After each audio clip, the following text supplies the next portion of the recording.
with the drug treatment courts, the research we did, and we have to thank our colleagues in the US, UK, and Canada for the research that allowing us to do the research. So now, Dependency introduced drug treatment courts to Trinidad and Tobago after finding out that we need it, and they were the leaders in this, especially the Brooklyn Drug Treatment Court, Yep. and where we met Valerie Rain and Joe Madonia and Judge Ferdinand and all of these folks. This is what we like to do. Remember Beth Feder, that U.S. attorney who the U.S. Embassy introduced us to some years ago, and she gave good advice on domestic violence and how to treat with it and how to prepare to get out of it. And again, um, that is the angle that we take in here this morning. Now, how do we understand what we're getting into? Of course, we speak with the people who've been there already. Yep. And you will hear Sherri this morning, who will speak about her experience with her husband when she found out from her daughter that her husband was sexually molesting her, and what she did after that, and how she fared after that. And then we will speak with Mr. Bill Dobbs, who is a lawyer, he's an attorney out there in New York. And you know him famously from the Dobbs Wire. And he will speak to the legal side of this. And it always take me back to what the Attorney General, our Attorney General, said. Everyone is calling for a sex offense registry. But do we know what comes with it and how your family will be affected by it? This is why we continue with part 2 of this education, so you will understand what we are about to get into. Yes. You have a registry that you could be on there for 10 years or life. You have one that there's a registry that the public can access. So if someone is coming to live in your area, you should know, or if you like to know if that person is on the sex offense registry, you will have the opportunity to do so. But then where would sex offense persons who are carded for the registry, where would they live? What would they do? Now, do we have to create housing for sex offenders? All of these things that we have to take into consideration. In addition to the fact that America has over 30 years of experience with registries, so the two persons that we're talking with today can very eloquently speak to how the system has worked for them, and if the objectives of establishing registries in each of the 50 states in the United States, has it really eliminated the harm and the risk and the threat of abuse that it has been touted to? Has it the incidences of sexual offenses? Has it protected and kept children and women and vulnerable people safe from sexual offenses? Because I think that is what it was touted to do. And we're very happy to have these two persons here talk about their first, Sherri, to talk about her personal journey with her family and the registry, and Bill to give us, as God said, a kind of legal opinion on how the registries have worked or have not worked in his case in the United States. Yes, and if the person, apart from that, has a drug problem, alcohol problem, how do we rehabilitate this person, and how do we go about doing that? And there's And also the issue too, Garth, about the criminal justice system. Some people call it the criminal legal system because there seems to be no justice in it. How does it, in dealing with sexual offenses of this nature, is it particularly harsh on persons who flout these laws? Does it offer healing to victims and survivors of these offenses? How does it treat with the offenders themselves? Does it help them to rehabilitate and to return to society? Because as we have discussed ad nauseum on our independency, persons who end up in prison will return to society. Are we preparing them for that? right, and if your son has an inappropriate relationship with someone underage, you know he could end up on the sex offense registry. Yep. School children we have what's going on in our schools right now. Mhm. Let's say a mother decides to report your son, who is just 15, for having sex with her daughter, who is also 15. She's a minor. He could end up on the sex offense registry for 10 years or for the rest of his life. Now, yes, we want a registry, but Do we what really about you? want? Do you have children too? And again, this is why we have to look at both sides of it. And so when the lawmakers are putting this together, they would have a lot to take into consideration. So without further ado, let's take a break. And we have Valerie. Valerie. We have Yeah, we do have a video that we wanted to share with you. It's about 9 minutes long, and it kind of sets up the conversation that we're gonna have this morning. It's a conversation on a morning show on another frequency between Marcus Kisoon and Colin Robinson, and may he rest in peace. And they are talking about some of the efforts that activists like themselves are making to the lawmakers, to some of the things that they want lawmakers to consider when we're talking about the Trinidad and Tobago context about this registry. after which we'll take a break and return with Sherri. She's joining us via video. So, Yes. Gary, Let's go let's to go to that that. video short, man. And we want to talk a little bit about the Sex Offenders Registry. Yay or nay? We have with us Mr. Marcus Kisoon, Research Officer, Break the Silence, and Mr. Colin Robinson of CAISO, Sex and Gender Justice. Good morning, gentlemen, and welcome. Morning. A lot of debate taking place with the Sex Offenders Registry, the Sex Offenders Amendment Bill, which is before the Parliament at this time. What are your thoughts on this, Colin? There's been a lot of constructive debate. I think 18 senators spoke on the bill. There are a lot of things that haven't been talked about, and that's why the detection rate, the prosecution rate for sexual offenses is so low. And that's a conversation that we want to get started. We've had a success in that we've had the bill referred to a special select committee. So there's going to be the opportunity for survivors of sexual violence and providers and advocates to talk more and to inform the Parliament more. So we're looking forward to the weeks So ahead. you think that there should be more discussion before anything happens? Yeah, there should be more informed discussion. There are lots of things that the Parliament is deeply concerned about. There are others that we'd like to put on their radar. Marcus, what are your main concerns about this bill? Well, the evolution of technology and all of that contributes to how sexual crimes has also evolved.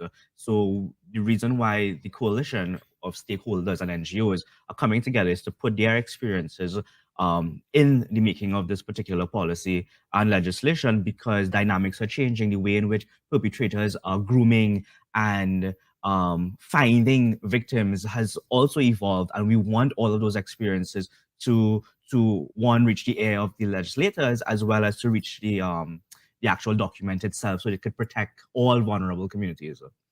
But the thing with the Sexual Offenders Registry is that some studies have said that it can cause more harm than good, because people will be stigmatized, one, and there may be a less chance of them going to seek help if they need it. And those are two of our recommendations regarding the current legislation. The biggest problem is that people don't report. When people do report, very often it doesn't become a case. So if that doesn't happen, nobody's going on the registry. One of our biggest recommendations is that people who are convicted get help. And that has to be part of the legislation. Otherwise, a registry in itself is not going to do as much good as it could.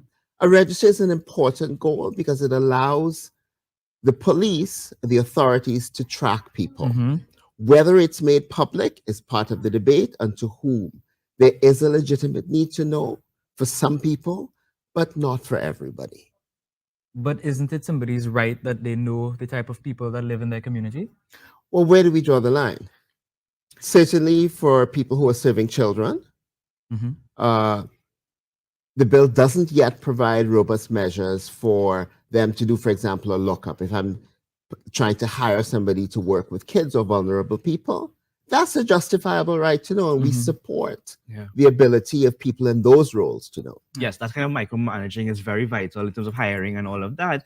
However, being an advocate in communities for so long, my question is, the legislation and the registry is just a punitive action that's supposed to support a particular type of culture around protecting children. It is supposed to support the idea that parents are supposed to take responsibility still and continue taking responsibility to the bond and relationships and the well-being of their children. It's not so. As much as the registry is going to be punitive, the coalition is coming together to ensure that it's just not about punishing, but also getting the help for offenders, getting the help for offenders' families, maintaining respect for offenders' families, because families don't do anything, per se to be shamed as well, right? How do we protect victims from being re-traumatized by having this visibility of the perpetrator out there?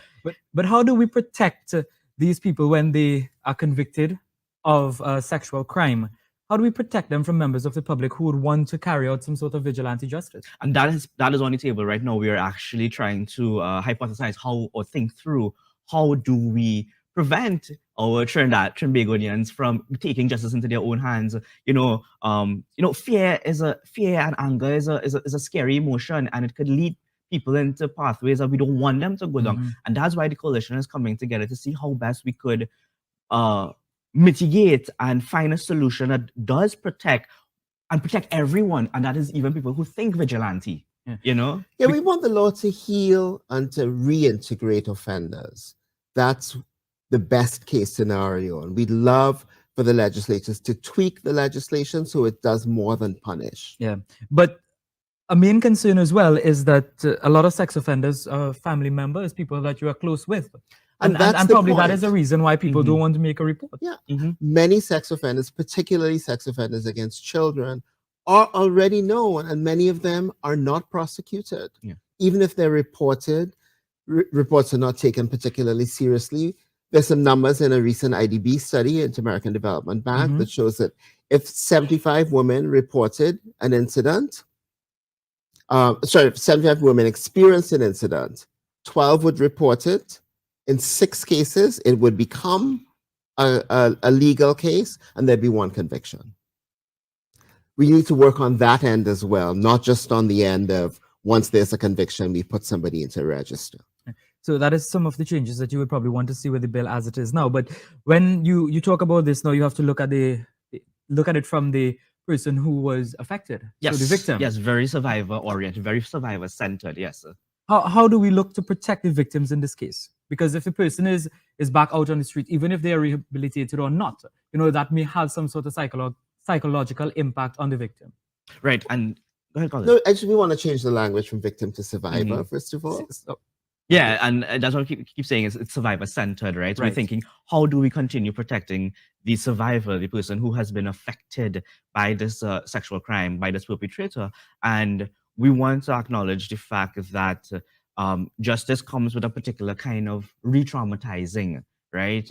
And we really do need to, that's why we just don't want a registry. We want a holistic approach as to we want courts that are designed for survivors, for children, for reporting purposes. We want specialized institutions and specialized service providers that work with, right? And not just a piece of legislation that is wholly and solely about punitive actions. We want the survivor to be able to have their hands held and walk through the system and not felt left alone, right? Because so much investment is going to be put into this registry and monitoring this registry.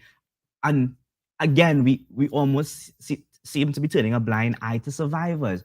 What about the post-counseling? What about some sort of remuneration and support post-trauma, right? We want all of these elements included to support a whole rape, assault, sexual assault crime mechanism, right? And we're encouraged by some of the things that the Attorney General said, that the government is looking to eventually perhaps creating a specialized court to deal with these issues. Our goals for the legislation are a little bit more modest. We want to make sure there's rehabilitation mandated. That's not in the bill.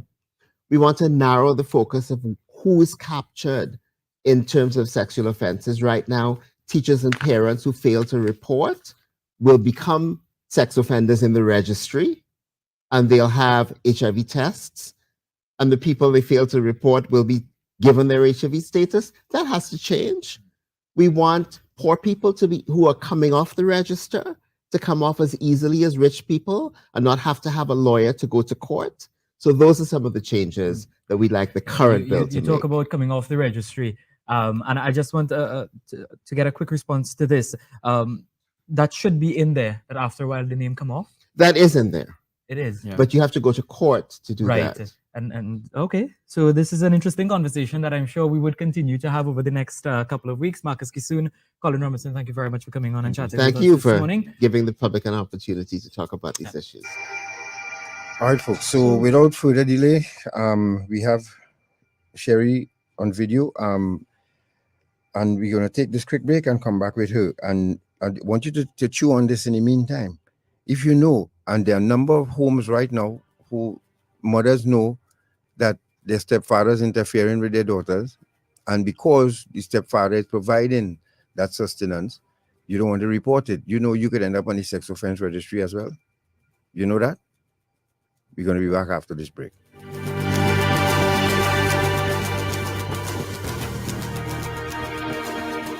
Finally, Welcome Relief comes in the form of a scientific-based program that shows us how to manage through the tough, current challenges.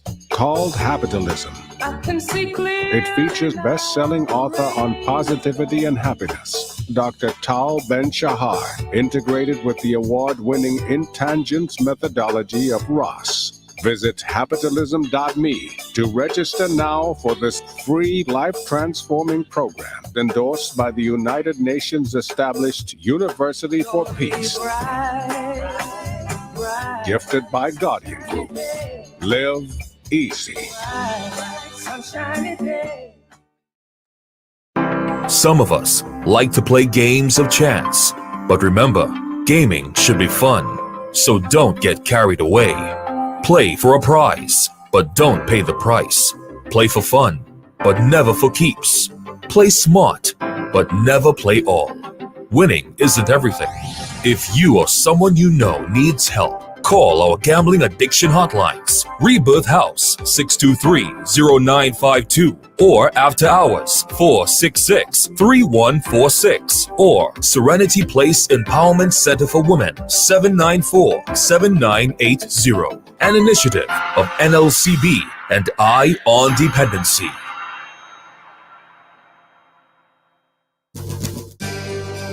Eye on Dependency with Garth and Natasha.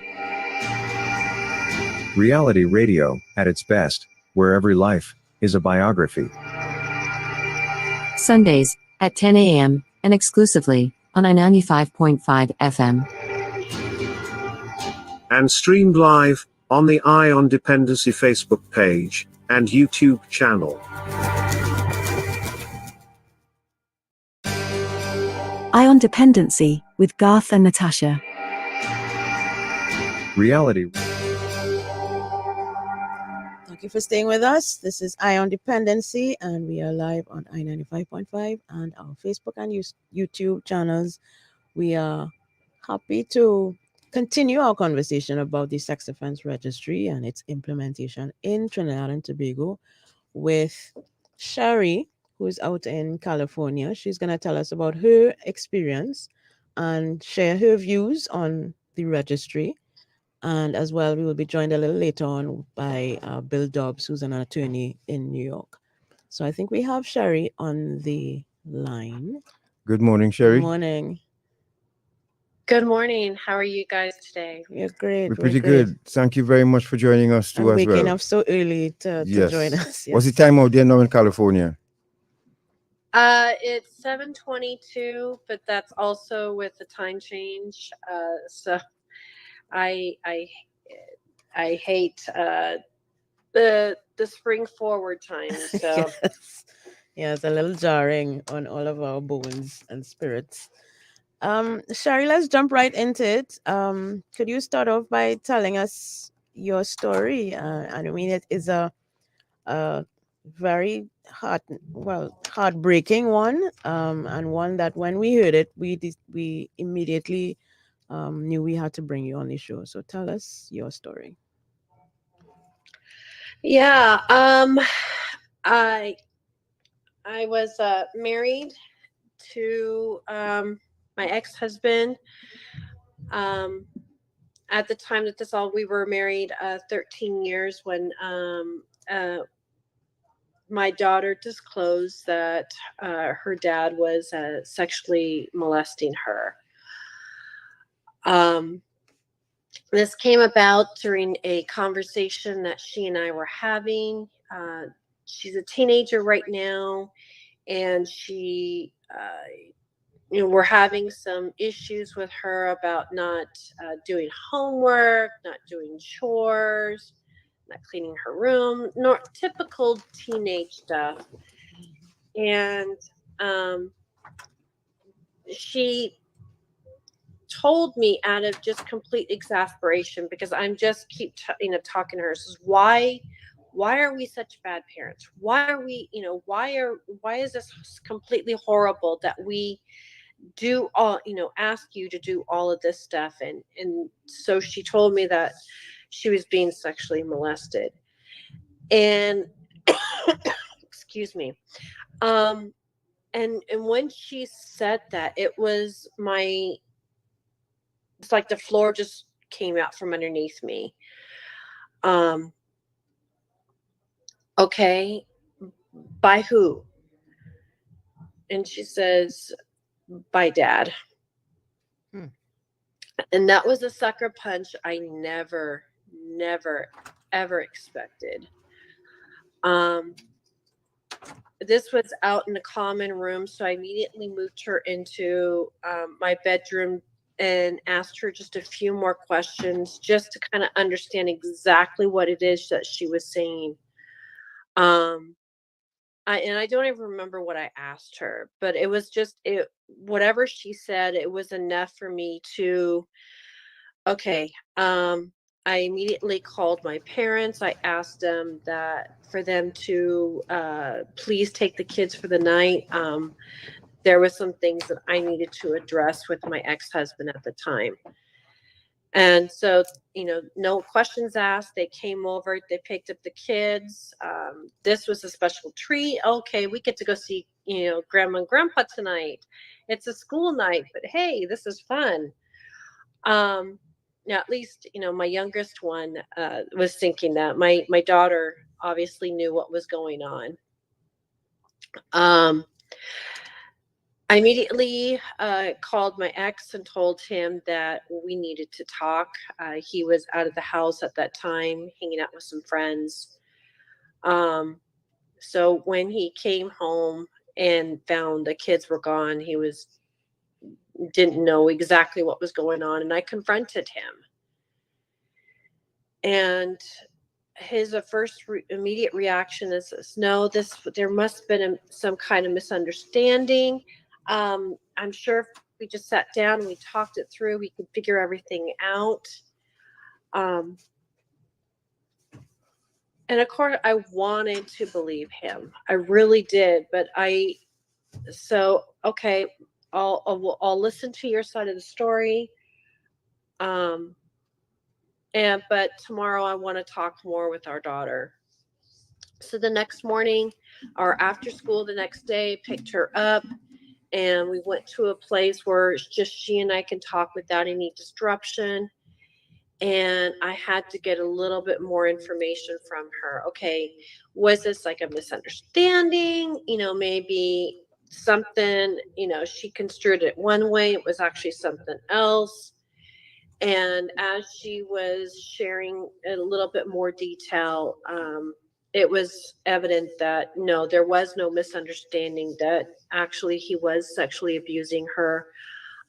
He was sexually abusing her at night when everyone was asleep. So I had no knowledge. So as soon as I found out and confirmed what she was trying to say, I immediately contacted the authorities, and the investigation in regards to the abuse had started that day.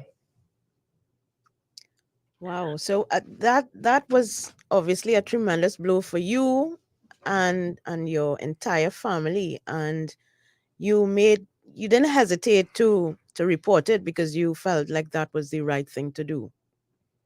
Oh, absolutely. Yeah. I had grown up, believing that you should contact authorities about anything at any time. It was a hard blow because I was also taught about, the registry was there for stranger danger. The biggest threat to my kids was the red dots. And so it threw me for a loop. I never once thought that it would happen in my own home.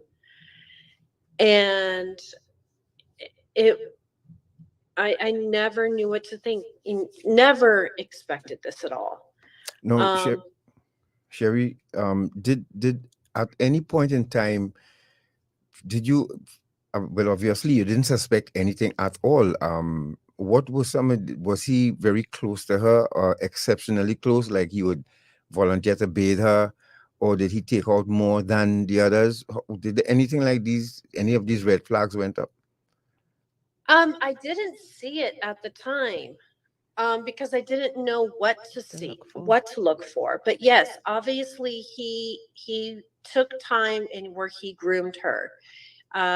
She was a daddy's girl. And so she wanted to help daddy in everything that, he was doing. So he would specifically choose her to help him with anything that he was working in the garage. We have a son that's a little younger than she is, but he would always choose her to help him out. And he would always say that, well, she's older, so she's more help. Although she's been out there helping him for years, even at the age that our son was. But I didn't really suspect anything. I didn't know that that was a warning sign for me. So he definitely used his position in order to gain her trust and my trust, in order to put him to a position where he could do these actions and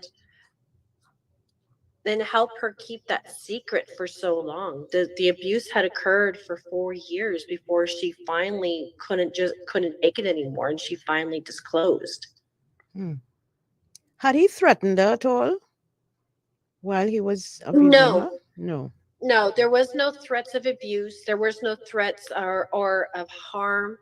It was just the fact that he used his relationship with her. She loved him, and so she didn't want to get daddy into trouble. Yep. Now tell us about the legal process. Once you had reported it, I'm assuming that things pretty much very quickly started rolling. How could you describe for us how that process was for you, your family, your daughter, and for... Yeah, can I stick a little bit? I'm sure you just hang on a minute. Can I stick a little before you go to that part? Now, did you, when your daughter finally confessed and you confronted him, what about his parents? Are his parents still alive? Were they still alive then? At the time, his mother was still alive. Right. Did you discuss that with her? Did you raise it with her? And what did she tell you if you did? Yes, I did tell her after he was arrested. Before he was arrested, did you before that, did she try to dissuade you, or did she? I did not discuss the events with either my parents or his mother at the time. It was something that I personally was dealing with and trying to figure out and trying to wrap my head around everything. Yeah. Right. This is what I want to find out, because you decided you don't want any talk. You're just going straight to the authorities. You're going to inform the next, the family afterwards. That was your decision, right? Correct. Good. So when you made that call, as Natasha asked, what happened then? I was super close with my mother-in-law, and she was just like, I am so sorry. Oh my, she was devastated just as much as I was. She didn't see how this was happening, but She believed us. She believed me. She believed her granddaughter. And she was absolutely, supportive of what we're doing, but heartbroken about what her son had done. Now, Sherri, stick up in. If you're just joining us, you're listening to Dependency, and Sherri's joined us from California by a video, and she's telling of her journey, how she reported her husband when she found out he was molesting their daughter. Sherri, that too is another powerful point right there. Because some mothers. So, did you take into consideration? Look, this is. Were you both breadwinners, or was he the only breadwinner? We were both breadwinners. Right. I fortunately was the major breadwinner, so I was bringing in most of the stuff. We were going through a recession, and so his industry was hit hard, harder than mine was. And so as a result, our income is, situations switched on it head of a dime. I mean, so I was the one who was taking care of majority of the bills, and he was helping out as wherever he could, which I'm sure was hard for him because he had been the major breadwinner for our family, for years prior to that. But it didn't matter to you. You just knew that this was wrong, and you didn't care. You just wanted to go forward now with what is the legal thing to do. I wasn't thinking about the ramifications of the finances for us. I'm sure that is something that some people, think about. If he was the only breadwinner of the family, I'm sure that would have had a different outcome for us. It's hard for me to say because that wasn't exactly what happened, but I can see how that could be a contributing factor to some families who choose not to disclose, because in doing so, their whole life is going to change, that they're going to go from, complete poverty in an instant. I know that when we went through everything, although my ex was contributing some money, it was enough to keep our heads afloat. And I had to make some great sacrifices after he was incarcerated to make sure that I kept a roof over our head and food in our mouths.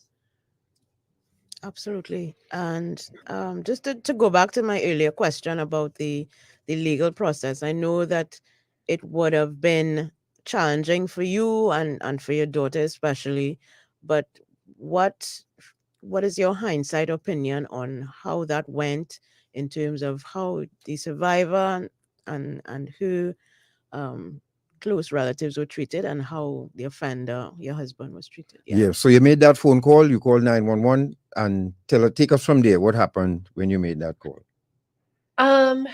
They had somebody come out. They had interviewed myself and our daughter. And shortly after they finished concluding the interview, my ex-husband came upon the scene. He found where my daughter and I had parked to have our private conversation. My younger child was in the car with him. So the younger child, our son, moved into my car because my ex asked him to. At that point, the officer who came to take our statement immediately handcuffed my ex and stuck him in the back of the squad car. And that in itself was very traumatizing to our son. It was, I don't know any boy who doesn't look up to their dad as, their hero. Dad is a superhero to them. That is, his whole world just came crashing down in an instant. And that, I think, was really hard as a mom to see that happen to your child. And you're already dealing with one child who's dealing with her own trauma, and now you're watching your youngest child going through his own trauma in a completely different manner, all because of actions of one man. My family originally was very supportive of everything, but as time went on, they actually were very unsupportive of my family and I. What we wanted was for him to get the help that he needed, to address the root cause of why he made these choices.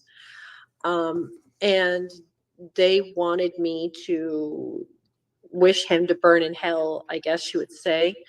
And were not supportive of the fact that what we wanted.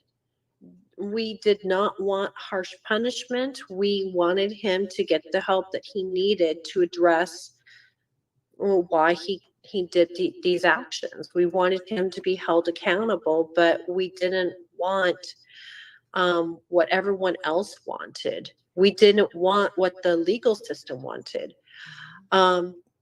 Even though I was the one who made the report, they also wanted to file charges against me because they had made an assumption that I didn't disclose immediately. So they wanted to charge me as well, which, that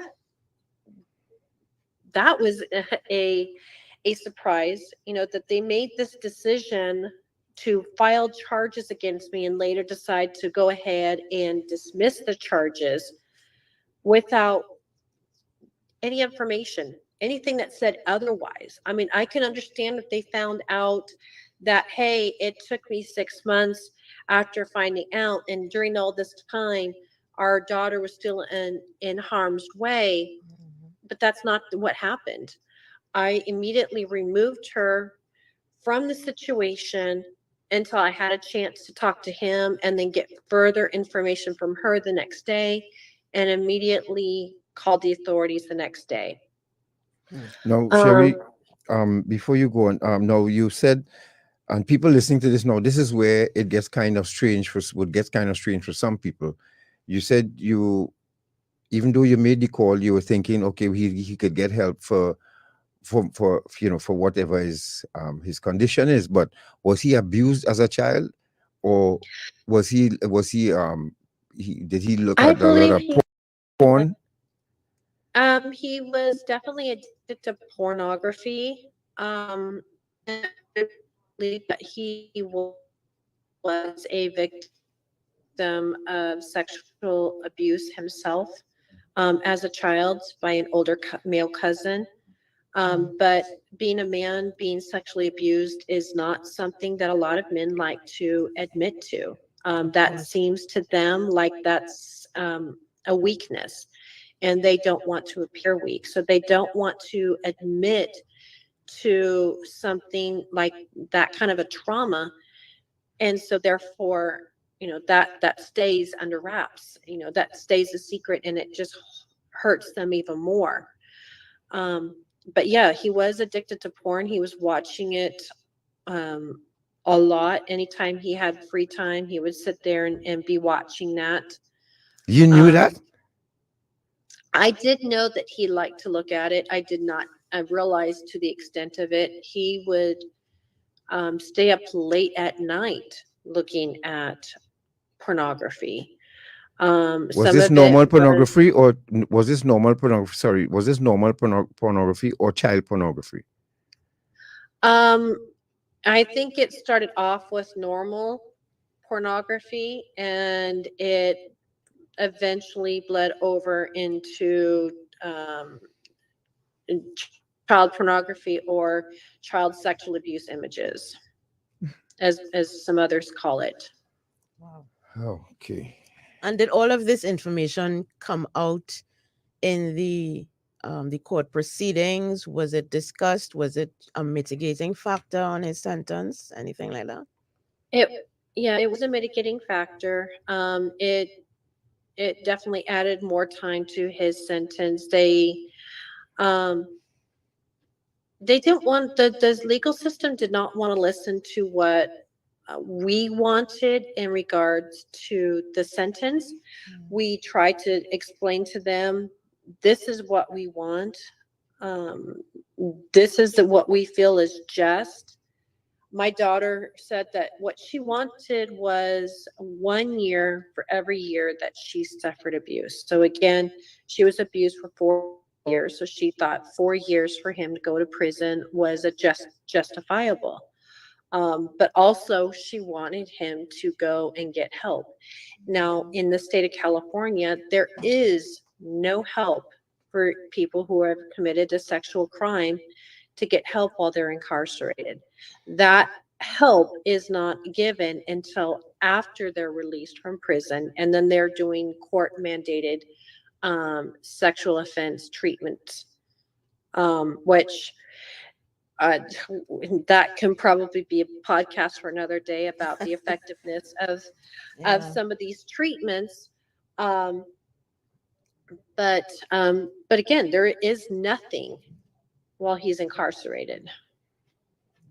And how much time did he eventually receive? What was the sentence? He was given a 30 years. So that, like I said, we were looking at trying to get him 4 years, and they said absolutely not. We're going to give him 30. They forced our daughter to testify against him. They forced me to testify against him, so that they can get this 30-year sentence, instead of working with his attorney and coming to some type of plea bargain where he can avoid putting either one of us on the stand and actually traumatizing both of us even more. My daughter said that going through the legal system against her dad was more traumatizing than the actual abuse that she suffered at his hands. I can imagine. Imagine that. Imagine that. Being told that you are traumatized more by the legal system than the sexual harm you incurred. If you're just joining us, you're listening to Dependency, and we are speaking with Sherri out there in California, who is taking us through their experience with her ex-husband when she found out that he was molesting her daughter. After this break, we're going to call Mr. Dobbs and have him join us via phone, and he will join the conversation eventually. But we want you all to know to chew on what you just heard. Sherri, before we go to this break too, there are people who will be listening to you and will be thinking, well, you're kind of straddling both sides of the fence, right? On one hand, you did the right thing by reporting it, but then on the other hand, you wanted him to, instead of getting the full brunt of the law, you all thought that he would have they would have taken it in another direction. No, that the direction they took, in hindsight, did you have any second thoughts about, now that you reported it, maybe you shouldn't have? Did that happen occur to you at all? I didn't like how everything was playing out. Yeah, I did have second thoughts about doing all of this. Like I should have just kicked him out of the house, sent him to his mom's house, and we could have just swept this underneath the rug. Right. But also at the same time, we wouldn't have been able to hold him accountable and get him the help that he needs. And there is nothing. There is nowhere for someone to go and get help and talk to a therapist, and in order to address the reasons why they're causing harm, without having to worry about them being reported to the authorities. So you're in a catch-22. You're damned if you do, and you're damned if you don't. Yeah. Just before we go to the break, Sherri, could you kind of connect the dots a little bit for us and tell us what your position on the registry was before and after this event happened in your family. Before, I thought, lock them up, throw away the key, never let them out. I wanted to know who was in my neighborhood. I wanted to make sure that any laws that would keep any of those individuals away from my children, I voted in favor of them.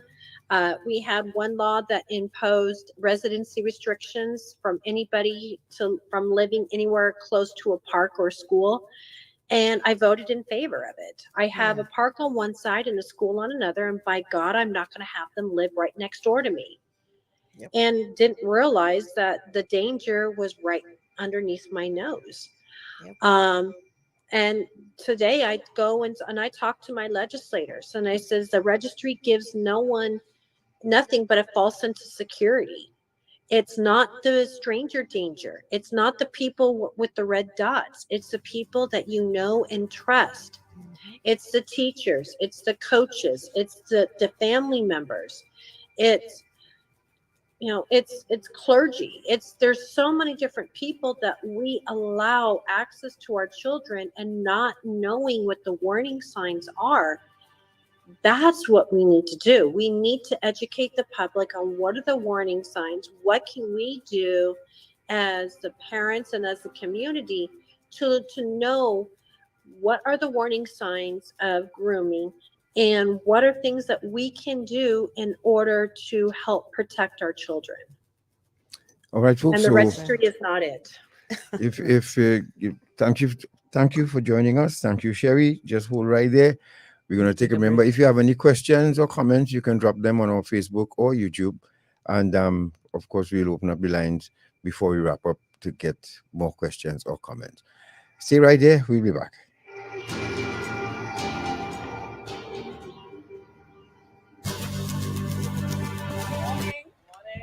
Listen now, has noticed something about them new people and them up the road there. Where's that? Girl, the man is passing up and down in front of here with a set of woman. I really noticed some woman living there, and they can't even say as much as good morning. Well, listen now, I wonder if it's human trafficking. You think it's that? So, how can you spot and identify perpetrators and victims of trafficking? Many victims are found living and working together in the same place and sleep in shared and inappropriate spaces. Victims work excessively long hours. They often sleep in the daytime and work long nights. They are often escorted everywhere they go and may appear to be malnourished. They may show signs of physical abuse, drug and alcohol use, and may also appear withdrawn, fearful, or intimidated. Victims who are migrants are often not in possession of their identity or immigration documents and have irregular immigration status. Perpetrators can be male or female and may appear to be managing or controlling the victims. And they may even at times appear to be the victim's best friend, boyfriend, or employer. We are the Counter-Trafficking Unit of the Ministry of National Security, Trinidad and Tobago, safeguarding human life. Finally, Welcome Relief comes in the form of a scientific-based program that shows us how to manage through the tough, current challenges. Called Habitalism. It features best-selling author on positivity and happiness, Dr. Tal Ben-Shahar, integrated with the award-winning Intangence methodology of Ross. Visit habitalism.me to register now for this free life-transforming program endorsed by the United Nations established University for Peace.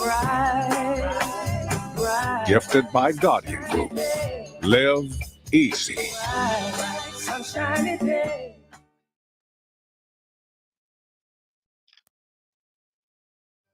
Eye on Dependency with Garth and Natasha. Reality radio, at its best, where every life is a biography. Sundays at 10 a.m. and exclusively on I95.5 FM. And streamed live on the Eye on Dependency Facebook page and YouTube channel.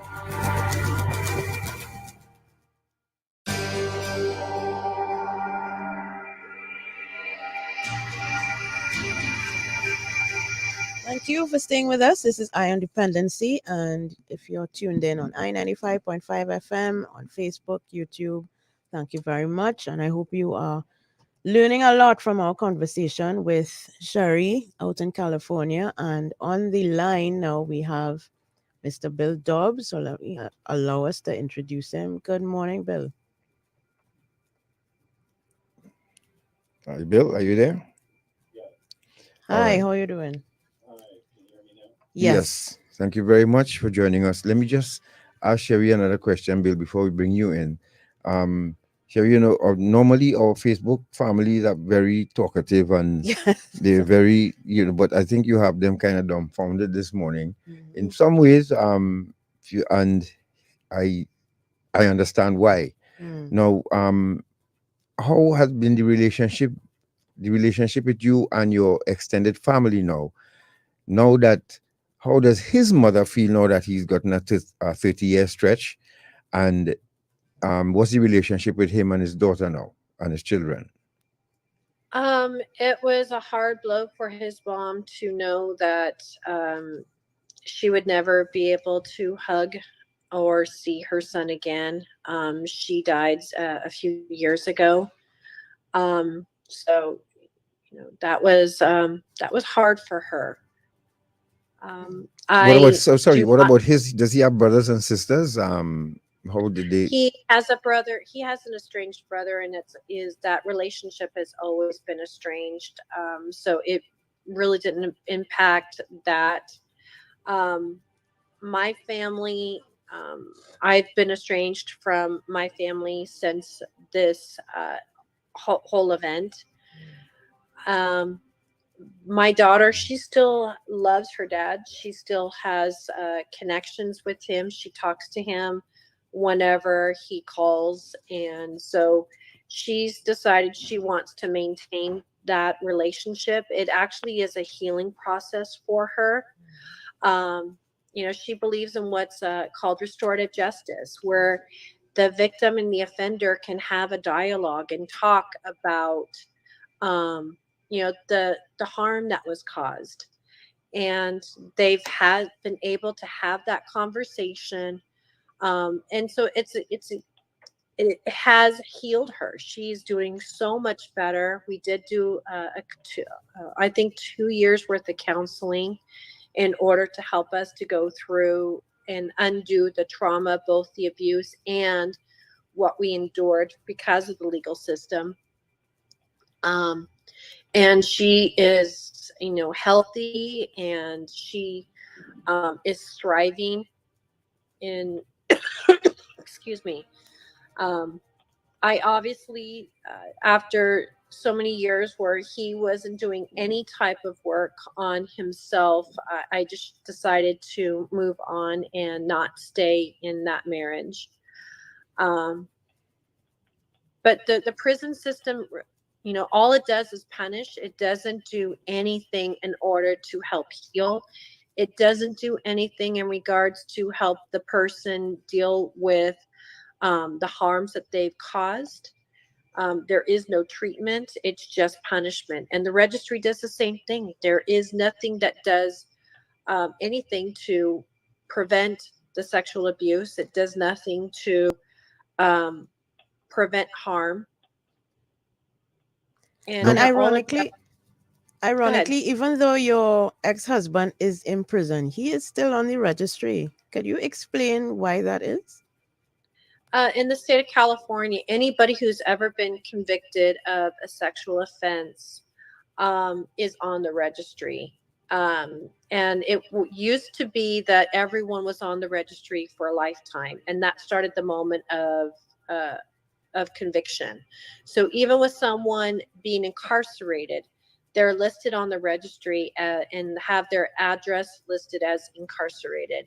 So my children have to deal with the fact that if someone wanted to find out what's going on with their dad, all they have to do is Google his name and look on the registry and find his information. It's actually impacted our children negatively. Friendships, relationships. It's hurt them even though my daughter is the victim of the abuse, people don't know that. Now, are they allowed in California? Their conjugal visits allowed? No. Okay, because I was thinking that maybe if that was allowed, chances are you might have convinced him, you know, by visiting him to start seeking help. But you didn't see an effort to do that, so you just decided. But I mean, it's 30 years, Sherri. You weren't prepared to sit for 30 years, or let's say even half of that, 15 years, to wait for some bloke to come back out to you. I don't think you would have been prepared to do that. I was prepared to stay in Seriously? that relationship. There is no conjugal visits for anyone ever convicted of a sexual offense in the state of Precisely. California. Other convictions can. Yeah. But I was visiting him in prison. I stayed in that relationship for 7 years. In trying to just encourage him to take any type of program that might help in him getting good time credits off, so that way he can get home sooner, hoping and praying that the laws would change that would enable him to get out sooner. But again, he was choosing not to. He wanted to, he was trying to fight the system and trying to do whatever he can to try to get his sentence reduced. And, unfortunately, you have to pretend like you're innocent the whole time in order to try to convince the courts to give you another trial. And, he just was not willing to make any type of progress in regards to any type of treatment while he was trying to fight the court system. And I was just not willing to stay in a relationship where he wasn't willing to make any type of changes. I pray in my heart that he, has started to do so now that his legal fight is over. That finalized 2 years ago. But that's my prayer, is that he actually does find the treatment that will actually help him, find a program, anything that will get him to start going through what he needs to go through and do some self-seeking and self-searching. Admit to himself about the abuse that he did suffer as a child, that he does not want to relive and discuss and process. Now, my final question before we go to Bill, you, how long did it take you? You said you visited him for 7 years. You tried for 7 years. Correct. No, within that time, because why I'm asking this question, I want the men that we normally speak to here on this program to understand what happens to a wife when you leave her outside and go to prison. What happens to a girlfriend? What happens to the significant other? When you leave them, you commit a crime, and you expect them to wait on you for 5, 10, 15 years. It generally does not happen. During that time, were you meeting with friends, or were you encouraged, look, Sherri, move on with your life, this is not going to fix? How did that final decision, what helped you to make that final decision? I was going through severe depression and anxiety during this whole time. I had people constantly telling me it was time for me to move on. Ultimately, what made me to make that decision is that after 7 years of him making excuses, of not dealing with the issues he needed to deal with, and making excuses not to go through any type of programming, I had to actually put my foot down and make a line in the sand. something my pastor actually helped me with, because there were things that I needed from him that I wasn't getting. The only type of intimacy that we were getting is just through our conversations, because we couldn't be intimate in other ways. But there was things that I was lacking, and there were things that I actually needed from him. And part of that was him working on his issues. And after 7 years and him making excuses, and I just decided, okay, I can't do this anymore. And that's when I decided to walk away. There are some who do stay. I know a woman who stayed with her significant other for his entire 15-year sentence. Those are very few and far in between, though. And for those women who do choose to stay, it's because the man is doing everything that he can do in order to prove to that woman that that he's going to do whatever it takes in order to keep that relationship going, that he will work on whatever the issues he needs to work on. Absolutely. If you're just joining us, you're listening to Dependency, and we are speaking with Sherri out there in California. She joined us via video. Now we go to Bill.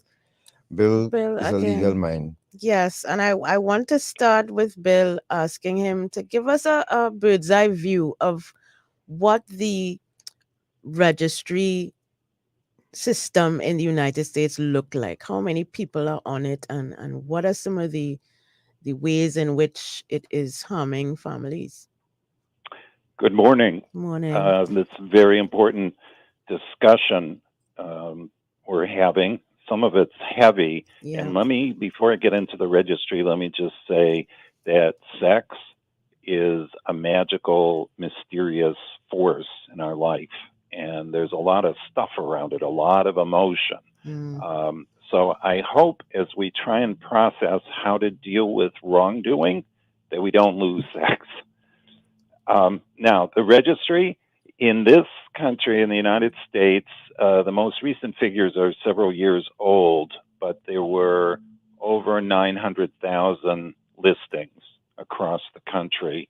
If you take that number and multiply it by 2 or 3, because then when somebody is on the registry, their whole family, their significant others are impacted, you get several million people. And some have been driven into poverty, homelessness, hopelessness. Yep. Every state has a registry law. Every state has had a registry for at least 25 years. 1996 was when the last one was enacted. The very first registry, California, 1947. This is way before the internet. And now in the internet age, registry websites broadcast personal information, and the phrase that I don't like to use is 2 words, sex, and then it's offender, have become 2 of the most destructive words in our country. Yep. And the legal system really has been a primary driver of this this attitude, the general attitude, the societal attitude towards these kinds of offenses. And typically, a lot of these matters are handled in a way that does not afford dignity neither to the survivor nor the offender. Yes. For decades, we've been getting into more and more punishment. That's what's created mass incarceration. Several million people locked up on any given day. But with sex, there's extra punishment. And that punishment creates so much stigma that it is very hard for people to go about and live their lives and to feel that they paid a price and can move on. So when people ask me about the registry, what I tell them is that we all want a safer world. The registry is not the way to do it because the evidence that's piled up in the last quarter century says that the registry does not improve public safety. It does not reduce reoffense. It costs a lot of taxpayer money. And on the offender side, it makes reentry and reintegration difficult, and it pushes some people to the margins so that their risk of reoffending increases. One of the things to keep in mind, though, is that the registry was the product of some fairly rare, terrible crimes, often against children. And the registry was seen as a solution to that. But as we heard your guests say, it's not stranger danger. It can be somebody that you already know. Absolutely. And it is touted, not just in the United States, but all over the world, including Trinidad and Tobago, by lawmakers, politicians, that this is the solution to the big bad crime. And as you are saying, Bill and Sherri, that in the 25 years of its existence in the United States, it has not diminished the number of sexual offenses. It has not improved the quality of life of persons who are survivors of these offenses, and it has not kept people safe. Correct. We're in this country, at least, there's been a lot of organizing that's been building for years and years, a big rethinking of how the criminal legal system works and how to address crime.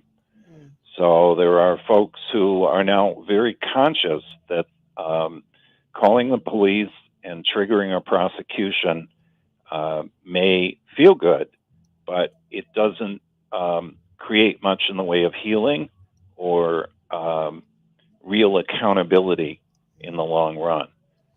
And one of the facets of dealing with our little cluster of sex laws is that reason left the room long ago. It's as if we're in such a perpetual state of high anxiety that it's very hard for people to think about these matters rationally. No, Bill, for the sake of, before, excuse me, we could ask Sherri to tell us what, or continue to tell us about her experience, but for the benefit of our listener and viewer, what are the laws like, and what happens to, okay, in Sherri's case here, let's say the husband is released. What's the process now? What's going to happen with him and a person's life once they end up on the registry? Could you take us through that step by step, please? The way that people end up on the registry is with a conviction for an offense that requires registration. And over the years, the number of those offenses in many states, like in New York State, I think we started out with about 6 offenses that would require registration, and now it's more than 40. So there's typically punishment involves supervision or incarceration. Registration kicks in afterward. So it's on top of regular punishment. And for people who are returning from paying a price and serving a term in prison, it makes reentry very difficult because our culture has now escalated the fear and loathing to a point that it's as if people on the registry are not full humans. The labels do this. When you label people this way, by the time they might find themselves in front of a judge, their name, their individuality, their humanity disappears, and what remains is that label. Now, there are And some so- things. There are some things that the person will not be able to do, will not be able to have, can't go. Could you tell us some of those things? Yes, there's, well, first of all, the registry itself involves turning over personal information and keeping it updated. If you don't do that, it's typically a felony in most jurisdictions in the United States. For As instance, far as other kinds of restrictions, many states, over half, have geographic restrictions as to where you can live. Some registries, for example, will put workplace information on the website, which means that an employer may be very leery to hire you. And there are some positions, New York prohibits people who are on the registry from driving an ice cream truck.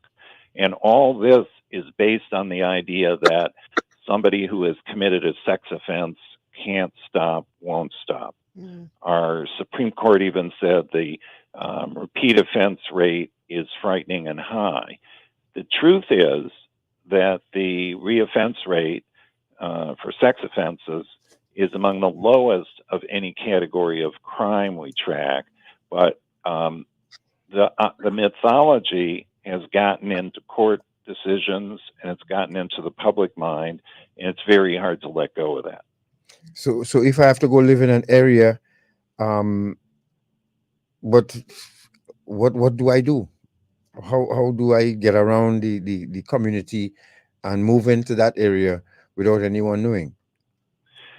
That can be hard because in some situations the police will notify neighbors.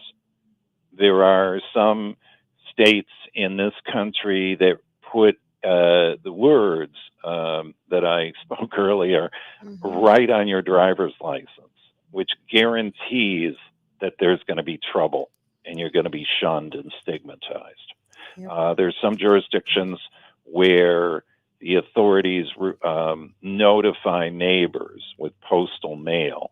So the website is just one form of community notification. There are others. And then the question is, well, does it help to know? One of the things about having an offense record is that we've discovered it can overshadow, if not create trouble for the future. So in some cases, it's possible to expunge or seal or make it difficult to access that record so that people can move on with their lives. In sex offense cases, even though the repeat offense rate is very low, the websites continually broadcast this information. So, to put it in plain terms, we've kind of lost our mind with very severe measures. And as Trinidad and Tobago think this through, I would say be careful what you wish for. This was something that originated in the United States, and it's creating trouble around the world because emotion often is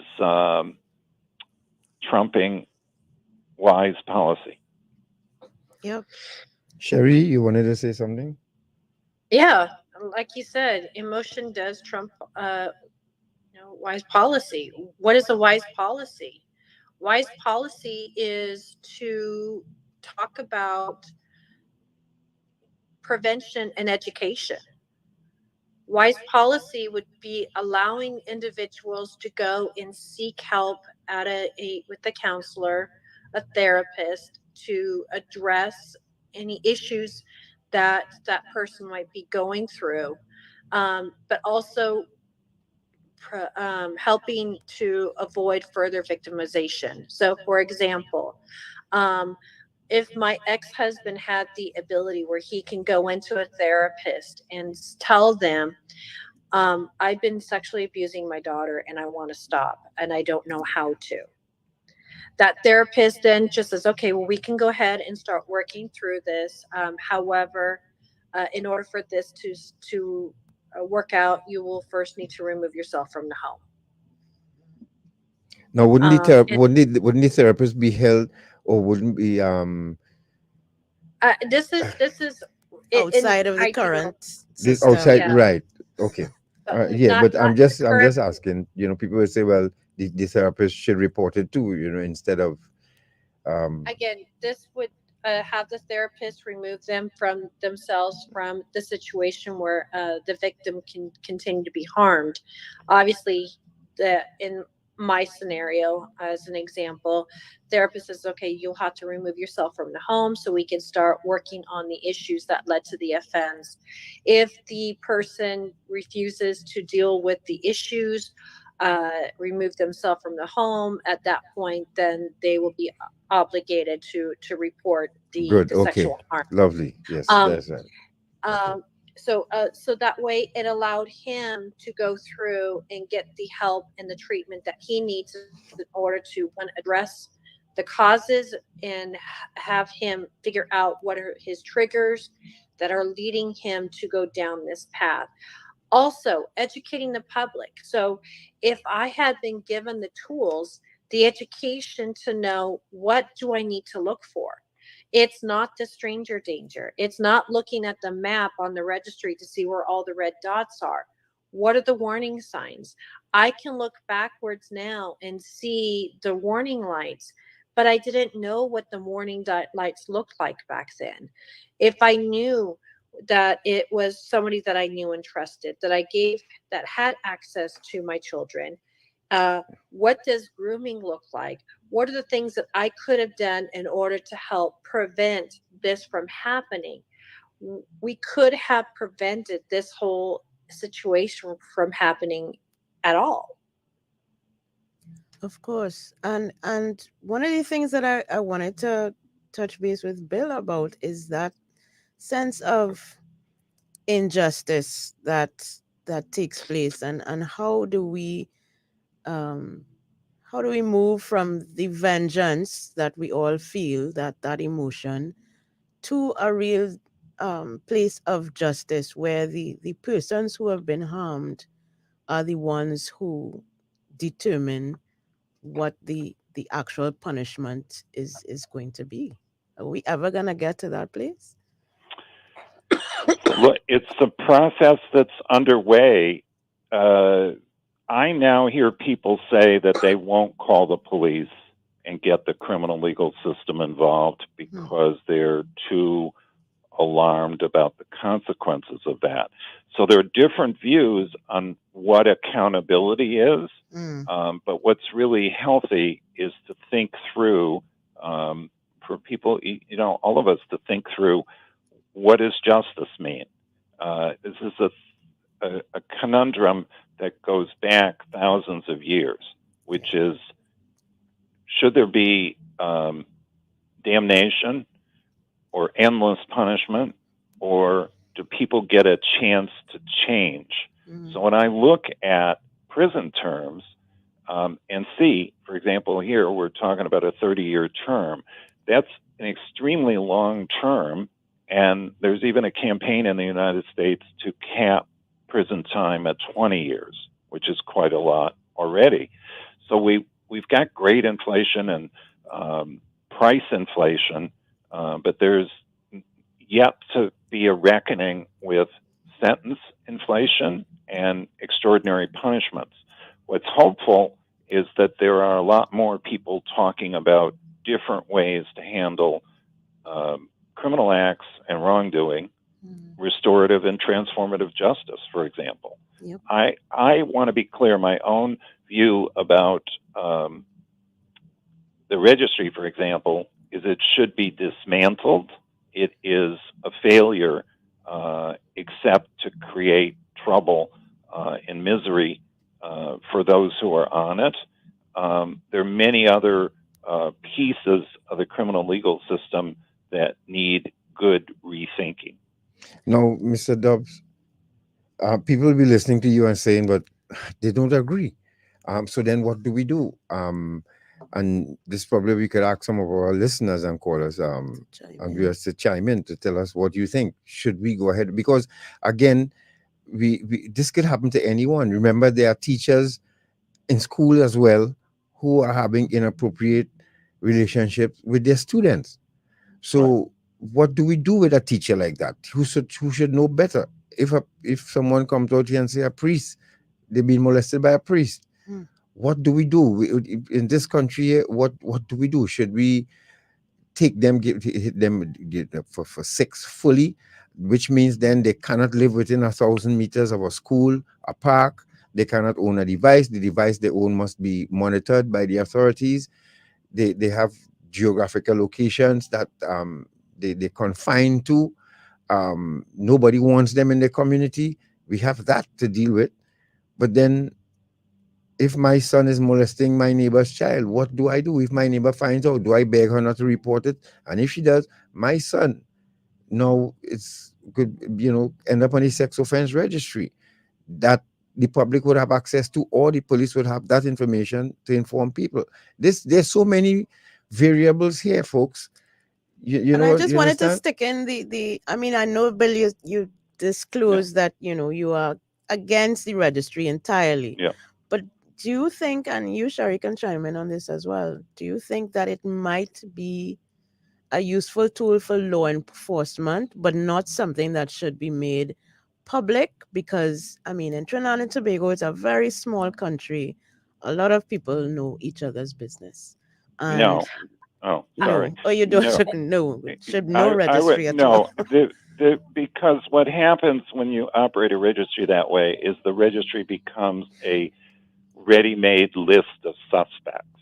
If the police are investigating a crime, they need some reasonable suspicion, at least in this country, to single somebody out. And it does not work to say, well, because you already committed something, therefore you're a suspect for anything else. As I pointed out, the repeat offense rate is very low. But I want to jump back to the other point that Garth was getting at, which is when something bad happens, like it or not, there are bad things that happen in life. What should we do about it? One thing is the person is entitled to be charged, to a fair investigation and be charged, and they're entitled to fair treatment while they're going through the justice system. If there is punishment, that punishment has got to allow a chance for change. That's my view. And it can't be endless, and it's got to be proportionate to the harm. So often I'll look at something in the newspaper and I'll say, okay, that's bad, but how bad is it in the big scheme of things? What throws us off in the United States is we have something that a dwindling number of countries in the world have, which is we have capital punishment. The availability of capital punishment makes other very harsh measures seem reasonable. For example, the idea of locking somebody up for life or for life without any possibility of parole somehow seems reasonable when you compare it to tilting poison in their veins. This is all excessive, and it's slowly getting rethought.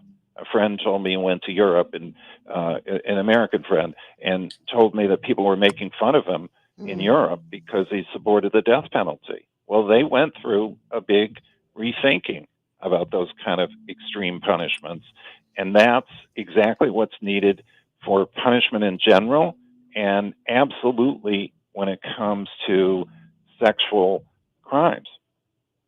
Now, Sherri, someone has a question on Facebook here, and I don't know if you saw it, but someone said was asking, that Adam is asking, why did Sherri say they were forced? That means you and your daughter to testify against her husband. I thought that would have been something she'd willingly do. So the person wants to know, why did you use the word forced? In terms of testifying against your ex-husband. Because excuse me, I'm sorry, I'm just still struggling with the cold. Because imagine your whole life putting out there in front of the whole world to see. Like I said, the whole criminal legal system is not doing anything to do what is best for the best interest of the victim. What we really wanted was for a fair sentence, for us to go through the plea bargain. So we did not agree with the sentence that the prosecutor was trying to dish out. And when you have a sentence that you do not agree with, and they want to push that to that extreme, and then telling you, okay, not only we're going to give this sentence that you don't agree with, but we're going to force you to do everything you can so we can give him this sentence. It would be like saying, okay, someone was just convicted. You witnessed someone stealing a loaf of bread. You now have to go up on the stand and testify you saw them steal a loaf of bread, and knowing that if they were convicted, they're going to be hung in the town square. Yeah. You know, you would protest. You would say, absolutely not. That's not a fair sentence. I don't see that is, you know, it causes you more harm because you don't agree with the sentence that is being imposed, irregardless of the crime that was committed. Yep.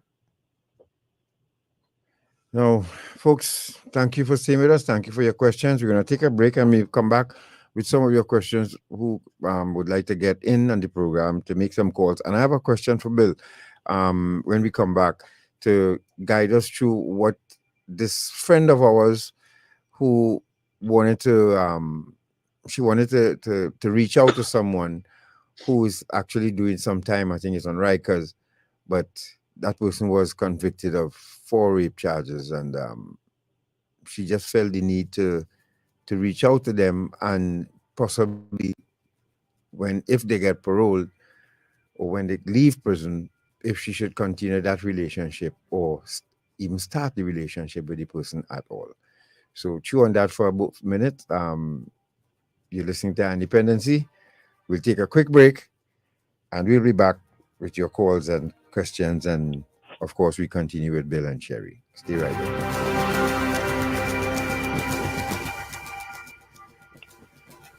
there. Some of us like to play games of chance, but remember, gaming should be fun, so don't get carried away. Play for a prize, but don't pay the price. Play for fun, but never for keeps. Play smart, but never play all. Winning isn't everything. If you or someone you know needs help, call our gambling addiction hotlines. Rebirth House 623-0952 or After Hours 466-3146 or Serenity Place Empowerment Center for Women 794-7980. An initiative of NLCB and Eye on Dependency. Finally, Welcome Relief comes in the form of a scientific-based program that shows us how to manage through the tough, current challenges. Called Habitalism. It features best-selling author on positivity and happiness, Dr. Tal Ben-Shahar, integrated with the award-winning Intangence methodology of Ross. Visit habitalism.me to register now for this free life-transforming program endorsed by the United Nations established University for Peace. Gifted by Guardian Group. Live easy.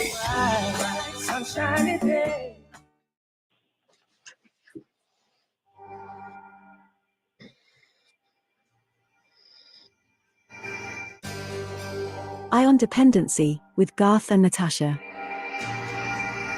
Reality radio, at its best, where every life is a biography. Sundays at 10 a.m. and exclusively on I-95.5 FM. And streamed live on the Eye on Dependency Facebook page and YouTube channel.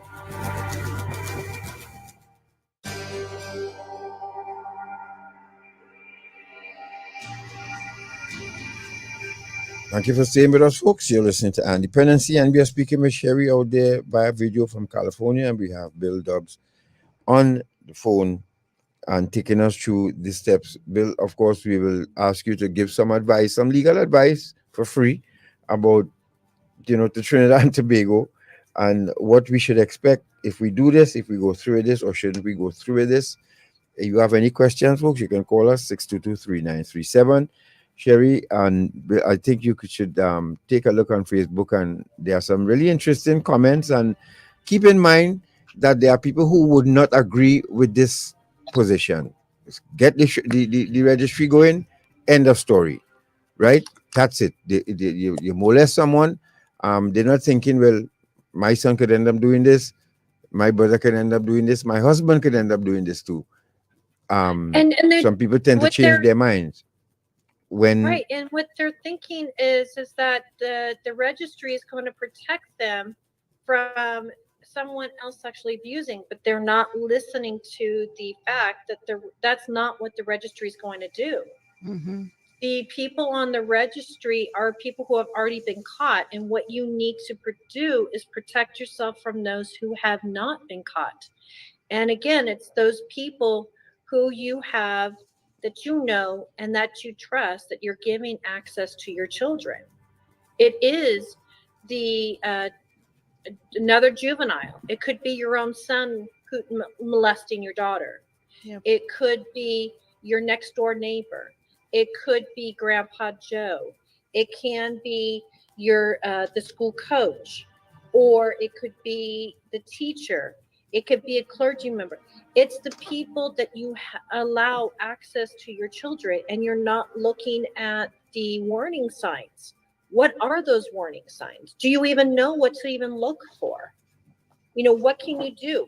If you have little Bobby's coach telling you, hey, if you have little Bobby spend some extra time with me one-on-one every single week, we can make sure that they can get a full scholarship to go to any college they want. That may sound great to you, but you don't realize that one-on-one time is a warning sign. It is, you're allowing them to spend time with someone that could be used to molest them. Yep. 622-3937. Gary, let's see if you have any calls. I think some of our let's take our first call.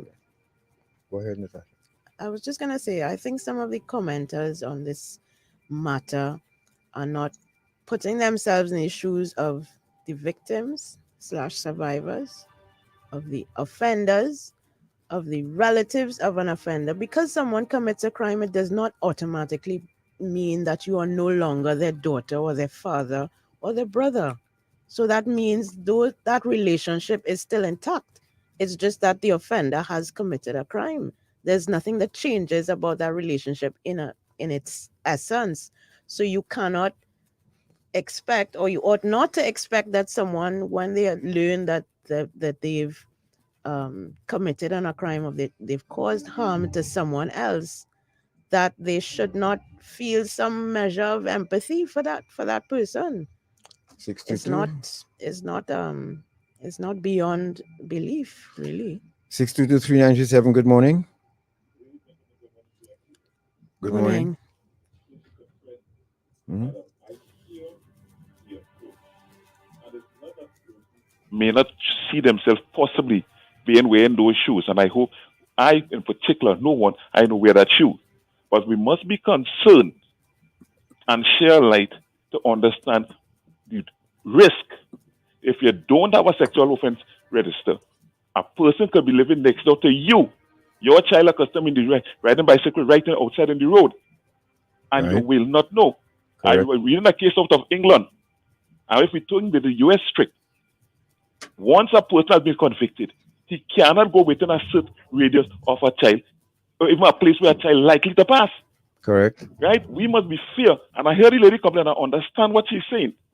But we must be fair, because in the United States, at least some of the things I have read coming out of there, if it is a man is posted, not registered, and he posted there, and the villagers are not aware, that people in the county not aware, and that man interfered with some little child, they're going to sue the county or sue the state. Right. Because they put upon them somebody without warning them.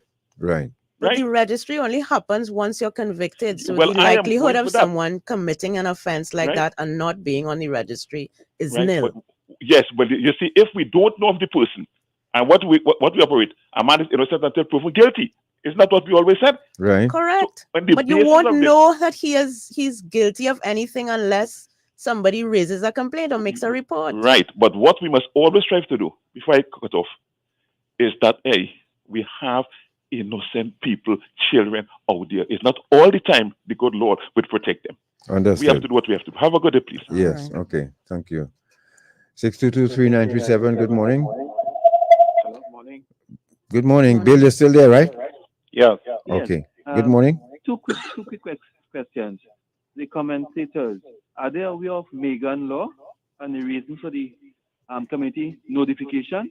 I want to hear their concerns or lack of concerns about Megan law, because I think there is where somewhere in 1996, a repeat offender murdered a 7-year-old, right?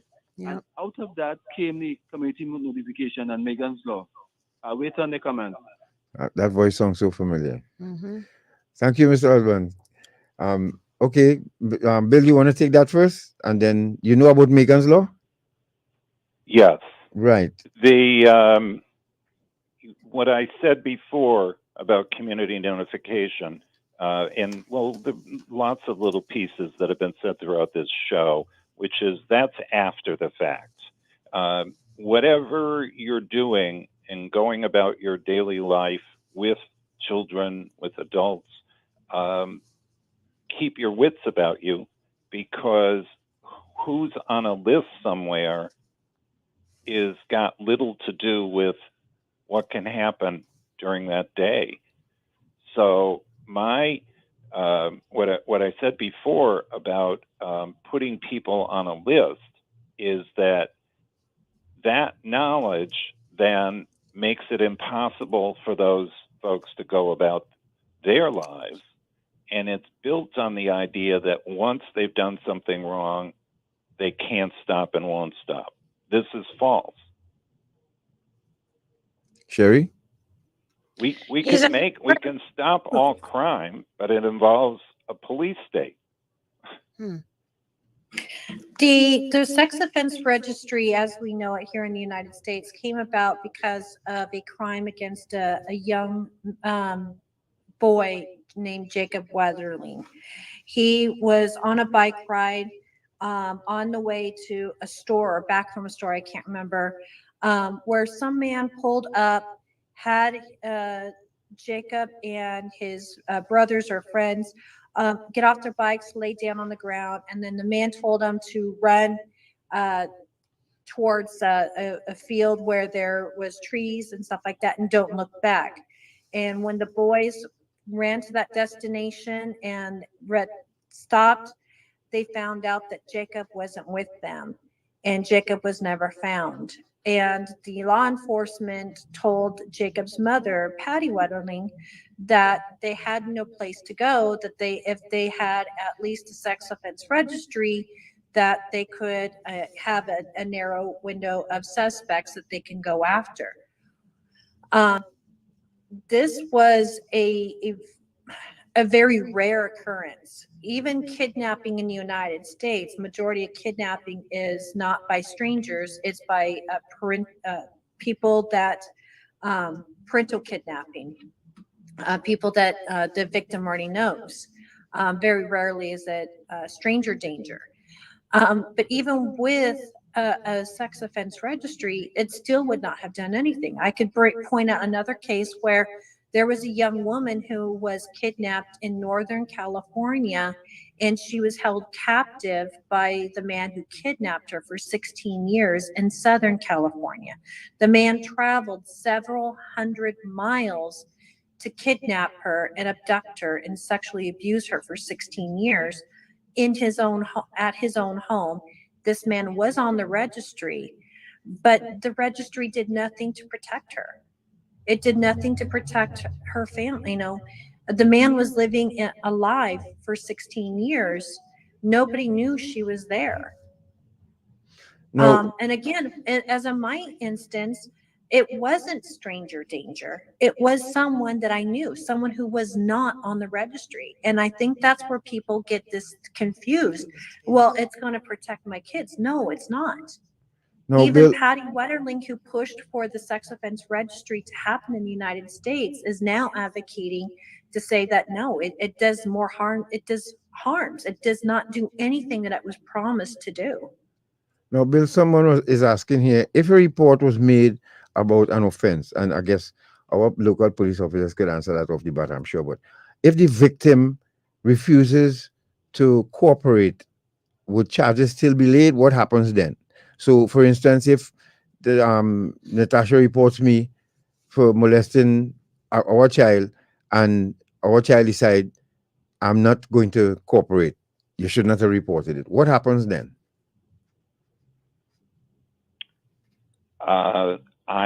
I think it varies depending on the parties involved in the jurisdiction. But in general, if you don't have a complaining witness, a victim, any kind of criminal case is going to have a hard time going forward.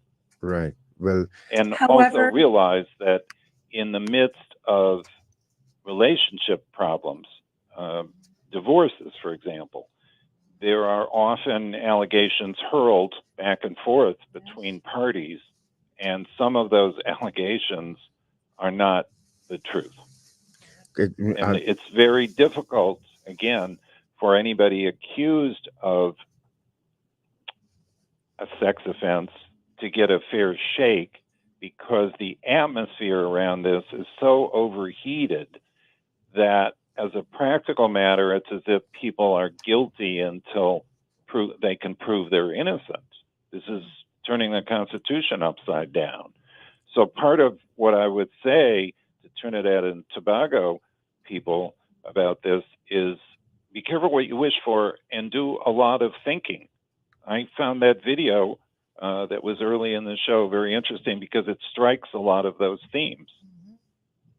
It might seem that a registry that the police operate is a good idea, but what I'm getting at is that don't let the police turn people into suspects simply because they've got a past offense. That doesn't make any sense. It's not. Sorry, you wanted to jump in on this? Yeah. I can tell you my daughter, she did not want to testify against her dad. And she, and I said this once before, she was forced to. If she did not, then they were going to rip her from me. They were going to remove her from my care and put her into foster care, which is even more traumatizing to her.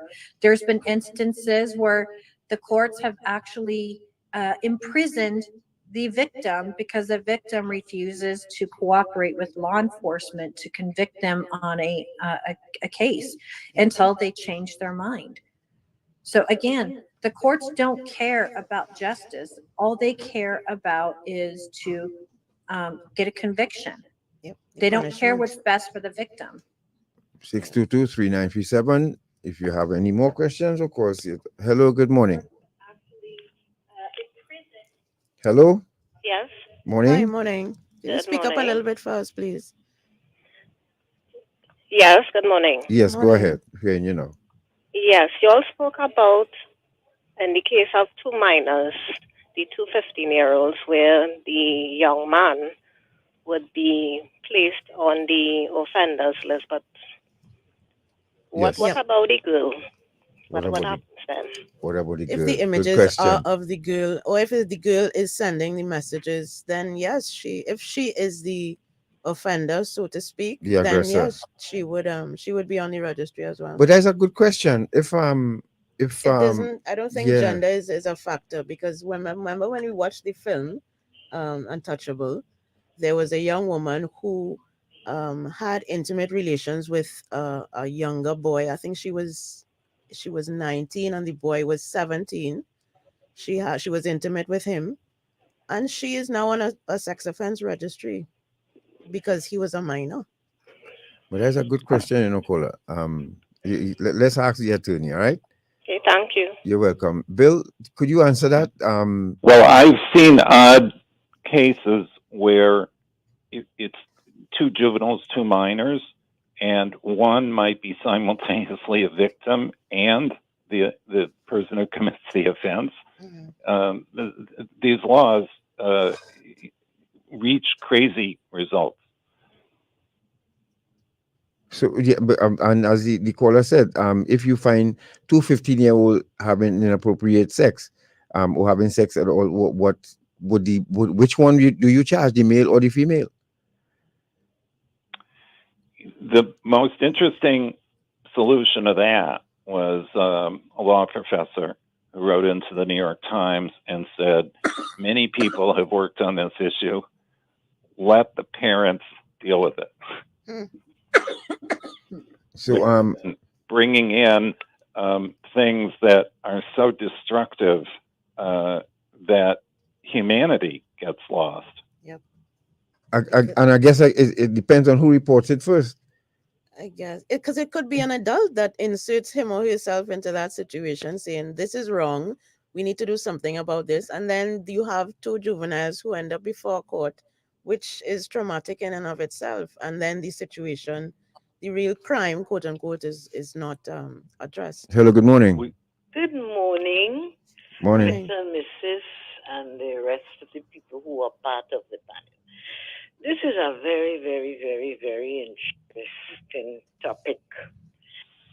And I have been in a position where I have to deal with people, with young people in schools and things, who, and it's, to me, it's like it's a cycle where the mother was a victim, then the child is now a victim, and how you dealing with it, and then every case you have to report it, and it's how you going about dealing with all this. Sometimes it's very traumatizing to you, the counselor, you know.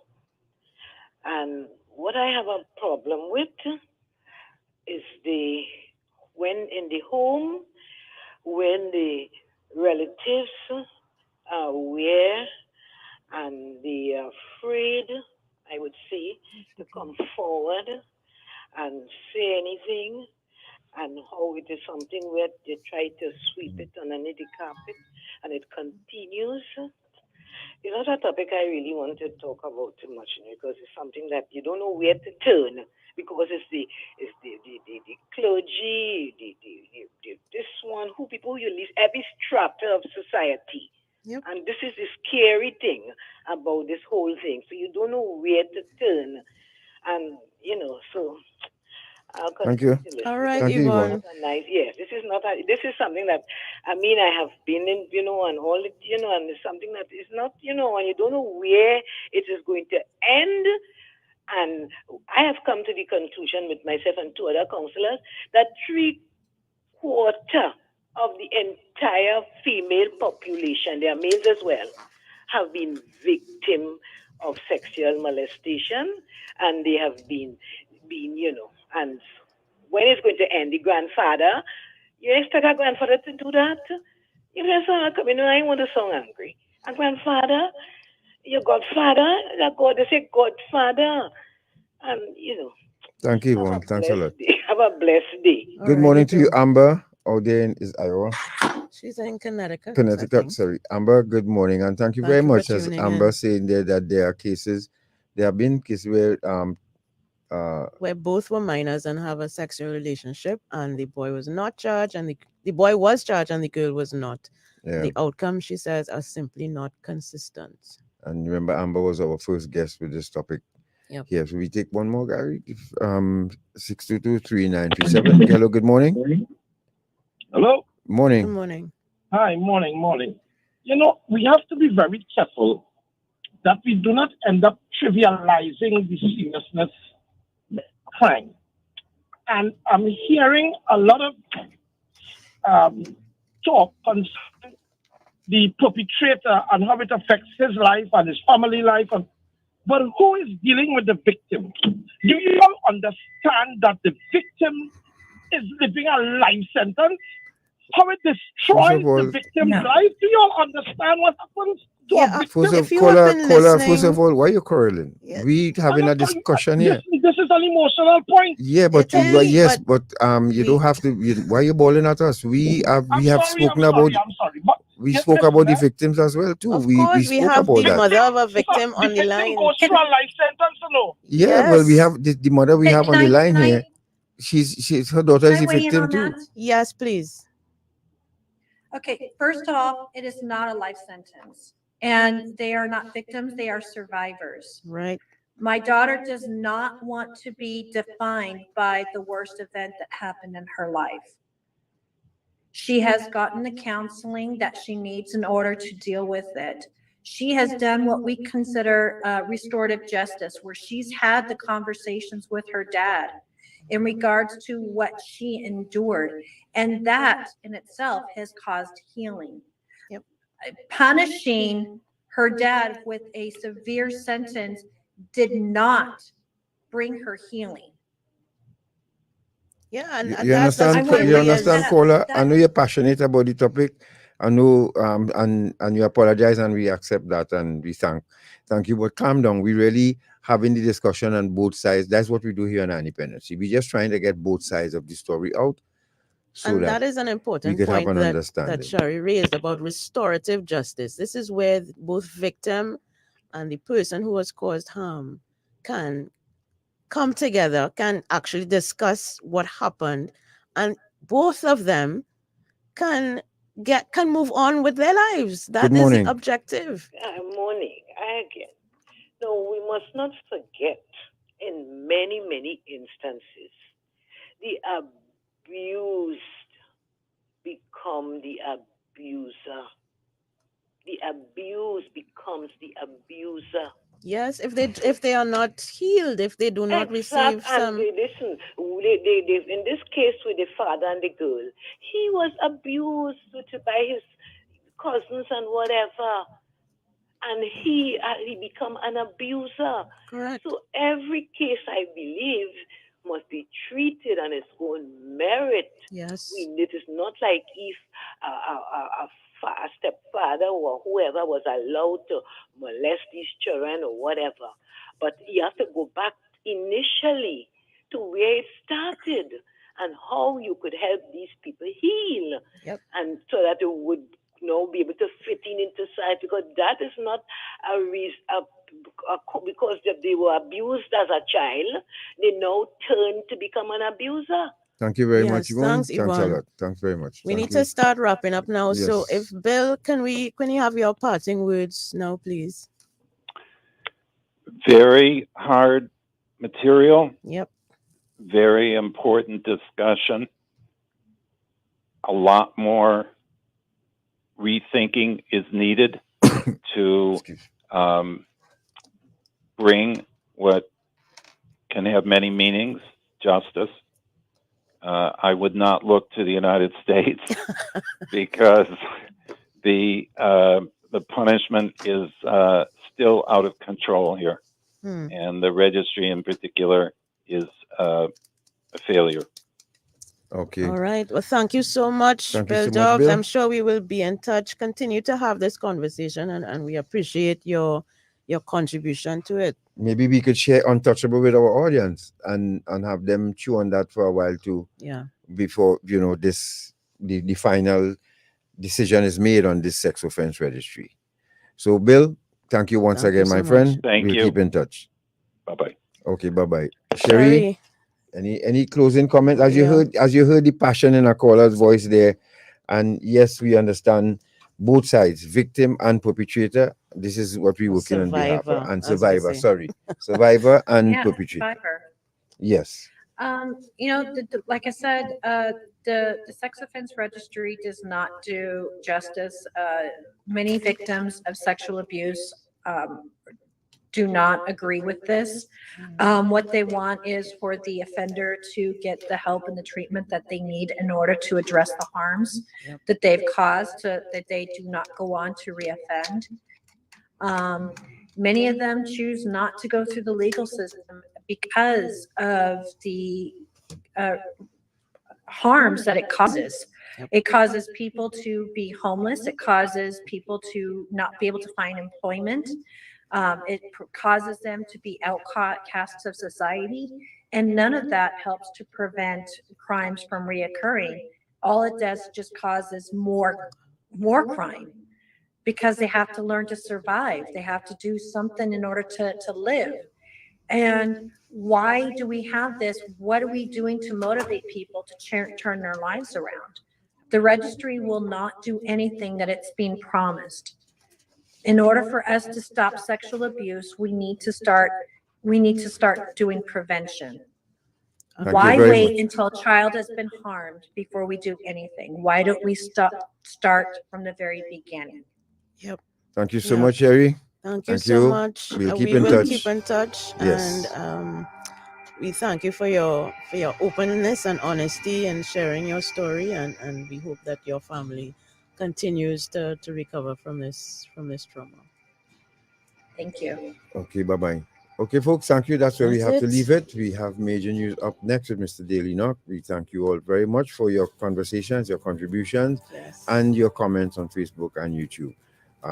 This is definitely a conversation we need to continue having. And we will share that documentary, Untouchable, with you all. Yep. So up next, major news, followed by Roger Leaping, take 2 with National Award recipient Dominic Kalipasad. We'll talk to you again, folks. Take care. Be safe. Good afternoon. Bye-bye.